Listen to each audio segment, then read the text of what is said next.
ये कहानी है सारा की, जो एक प्यारी सी लड़की है।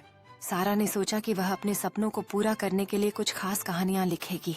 उसकी रचनाएं न केवल कल्पनाओं का अनुभव थीं, बल्कि उन्होंने उसे खुद को खोजने की यात्रा पर भी भेज दिया।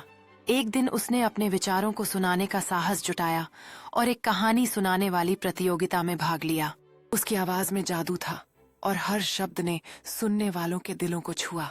सारा ने महसूस किया कि उसकी कहानियां न केवल उसकी खुद की कहानी हैं, बल्कि दूसरों को भी प्रेरित करती हैं।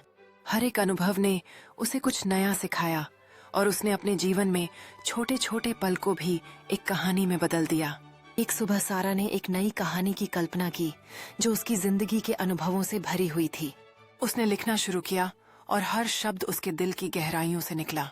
उसके मित्रों ने उसकी कहानी पढ़ी और उनकी प्रोत्साहक टिप्पणियों ने सारा को और भी प्रेरित किया। आखिरकार सारा की किताब का विमोचन दिन आया और उसने अपने सपनों को सच होते देखा।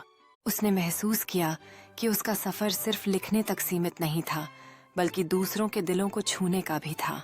उसने अपने पाठकों को बताया कि उनकी प्रेरणा ने उसे हर कदम आगे बढ़ने में मदद की। सारा ने अपने अनुभवों को साझा किया और दूसरों को भी लिखने के लिए प्रेरित किया, जैसे उसने अपने जीवन में किया था। उसने देखा कि उसके शब्दों ने कई लोगों में आत्मविश्वास जगाया और उन्हें अपनी कहानियों को व्यक्त करने का साहस दिया।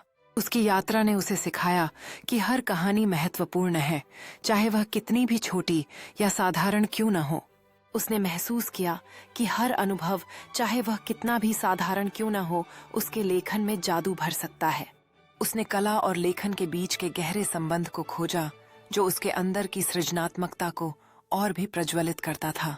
उसने अपने कार्यों को लोगों के सामने रखा और उन्हें बताया कि कहानी कहने की प्रक्रिया कितनी सुंदर और शक्तिशाली हो सकती है।